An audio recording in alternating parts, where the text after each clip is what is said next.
Swing. The backyard of my aunt's sprawling estate filled with the usual suspects. Doctors, surgeons, and medical directors, our family's pride and joy. And then there was me, the failed doctor according to them.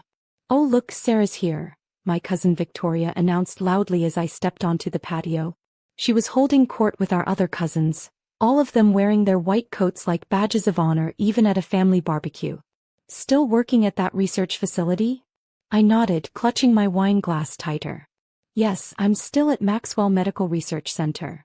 "Such a shame," Victoria sighed dramatically. "You had so much potential in medical school. Top of your class, everyone thought you'd be a brilliant surgeon like your father." I bit my tongue, remembering the day I'd told my family I was leaving traditional practice to focus on medical research and hospital administration. You'd think I'd announced I was becoming a street performer. "Remember when she quit her residency?" My cousin Michael chimed in loud enough for everyone to hear. "Poor Sarah couldn't make it as a real doctor." Laughter rippled through the group. I saw my father across the lawn pretending not to hear. He'd stopped defending me years ago, too embarrassed by my career choices to bother. "How much does research even pay?" Victoria pressed, her diamond ring catching the sunlight as she gestured with her glass. "Certainly not enough to afford a house in our neighborhood." More snickers. I took a slow sip of wine, thinking about the offer letter sitting on my desk back at the office. The one that would make their perfectly styled heads spin. "Speaking of real medical work," Michael continued, "I just performed the most fascinating emergency cardiac surgery yesterday. The patient." I tuned out his detailed description of the procedure, my mind drifting to the meeting I'd had earlier that week. The board had been unanimous in their decision. At 32, I would be the youngest chief of operations at Maxwell Medical Center, overseeing all hospital administration, including surgical approvals and staff privileges. Not that my family knew Maxwell Medical Center had acquired 3 major hospitals in the area, including the prestigious one where Victoria and Michael practiced. They had no idea that their failed cousin was about to become their boss. "Sarah." My Aunt Eleanor's sharp voice cut through my thoughts. "At least help with something useful. The paper plates need restocking." I moved toward the kitchen, used to being treated like the help at these gatherings. On my way, I overheard my Uncle Thomas, chief of surgery at Metropolitan Hospital, talking in hushed tones with my father. "The merger's happening next week," he whispered. "Some corporate bigshot from Maxwell is taking over operations. They're reviewing all surgical privileges." "Surely they won't change anything," my father responded, worry creasing his brow. "Our family's reputation." I smiled to myself, continuing to the kitchen. They had no idea that I'd spent the last 5 years revolutionizing hospital administration systems, making Maxwell Medical Center the most efficient and prestigious medical facility in the state. That corporate bigshot they were worried about? They were looking at her. My phone buzzed in my pocket, a message from my assistant. "Final paperwork signed. Announcement scheduled for Monday." I typed back quickly, "Perfect. Don't forget to send the new surgical privilege review notifications first thing Monday morning." Victoria's voice carried from the patio. "At least Sarah can help with the plates. She's good at serving others." More laughter. I straightened my shoulders and walked back outside, plates in hand. Let them laugh. Monday morning would change everything. "Need any help?" Michael asked mockingly as I passed. I know how overwhelming simple tasks can be for research people. I set down the plates and turned to him with a sweet smile. "No thanks, Michael. I'm quite good at managing things. You'll see just how good very soon." He frowned, catching something in my tone, but I was already walking away. 2 days. In 2 days, they'd all discover exactly what kind of doctor I'd become. Monday morning arrived with delicious predictability. I sat in my new corner office at Maxwell Medical Center, watching the sunrise reflect off the building's glass facade. My assistant James knocked and entered with a stack of papers. "They're all here," he said, barely containing his grin. "Every surgical privilege review notification has been sent. Including to Metropolitan Hospital?" I finished, allowing myself a small smile. "Yes, and Dr. Victoria Thompson's already called 3 times demanding to speak with the new chief of operations. She says it's a family matter." Of course she did. The Morrisons had always used family connections to get their way. "Let them stew for another hour," I replied, straightening the nameplate on my desk. Dr. Sarah Morrison, Chief of Operations, gleamed in polished brass. Right on cue, my phone lit up with messages. Dad, Sarah, we need to talk. Uncle Thomas is panicking about the surgical reviews.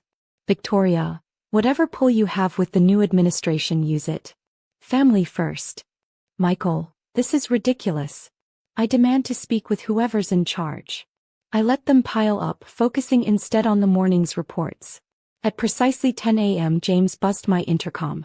Dr. Thompson and Dr. Michael Morrison are here. They're insisting. Send them in. Victoria burst through the door first, her designer heels clicking aggressively against the floor. Michael followed, both still wearing their white coats like armor. They stopped short at the sight of me behind the massive desk. Sarah. Victoria's perfectly shaped eyebrows shot up. What are you doing in the chief's office? Where's the new administrator? I leaned back in my chair, savoring the moment. You're looking at her. The color drained from their faces. Michael's mouth opened and closed like a fish out of water. That's impossible. You're just a researcher. Actually, I replied, opening their files on my computer, I've been running Maxwell's administrative operations for the past 5 years. We've acquired 3 hospitals in the region, including Metropolitan. And now, I met their shocked stares. I'm reviewing all surgical privileges. You can't do this, Victoria sputtered. We're family. Funny, I said, that didn't seem to matter at the reunion when you were mocking my career choices. Those were jokes. Michael protested. We didn't mean.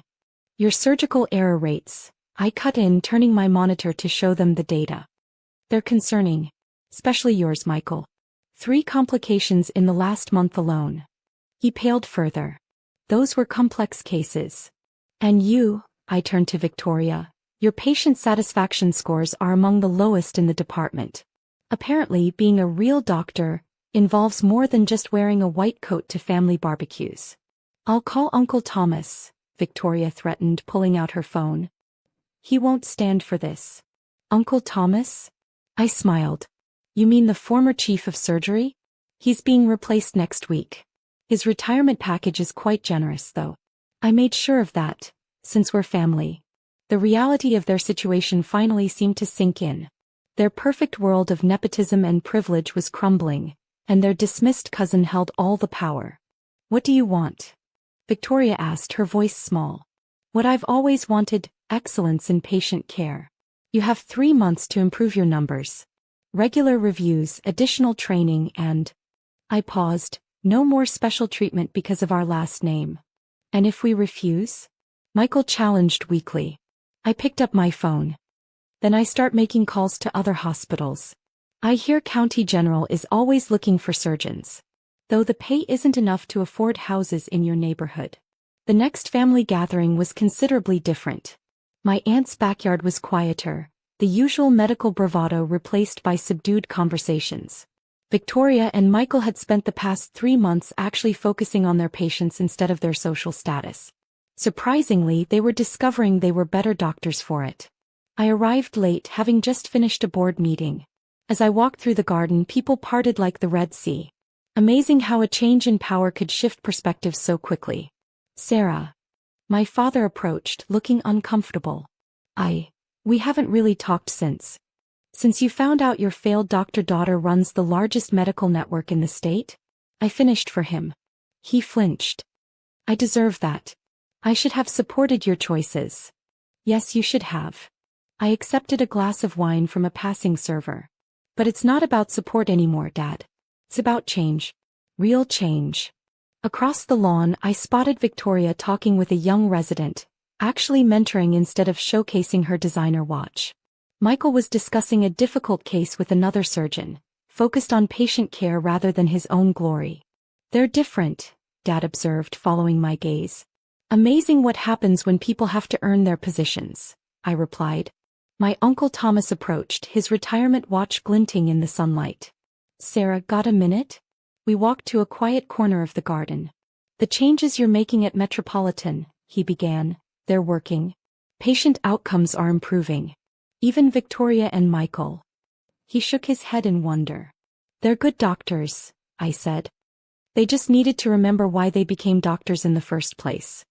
I was wrong about you, he admitted. We all were. Running a hospital isn't just about performing surgery. It's about leadership, vision, and research. I added with a slight smile. He laughed. Yes, and research. The party continued, but the dynamics had shifted permanently. No more mocking, no more hierarchy of specialties. Just medical professionals focused on what really mattered: patient care. My phone buzzed, a message from James. Emergency at Metropolitan. Dr. Thompson requesting surgical approval. I stepped away to make the call. Victoria answered immediately. Sarah, I have a complex cardiac case. Previous surgeon refused because of the risk, but I've reviewed everything. I know I can help this patient. I listened as she detailed the case, noting the confidence in her voice, not arrogance but earned expertise. Send me the files, I said. I'll review them right away.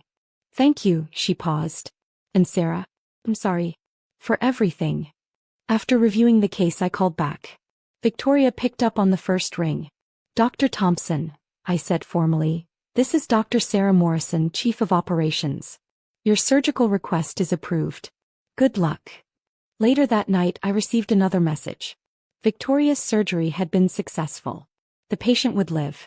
I stood in my office looking out over the city lights. On my desk sat a new family photo from the reunion. No white coats, no forced hierarchy, just family. Real family. My assistant knocked. Dr. Morrison? The board is waiting for your presentation on the new research wing. I gathered my papers, pausing at the door. The nameplate caught the light. Dr. Sarah Morrison, Chief of Operations and Research Director. Sometimes success isn't about proving others wrong. Sometimes it's about showing them a better way. And sometimes, just sometimes, family can learn to change. As I walked to the boardroom, my phone lit up with one last message from Victoria. Patient recovering well. Thank you, boss. I smiled. In the end, being a real doctor wasn't about titles or specialties. It was about making a difference, whether in an operating room or a boardroom. And I had finally taught my family that most important medical lesson. Healing isn't just about fixing bodies. Sometimes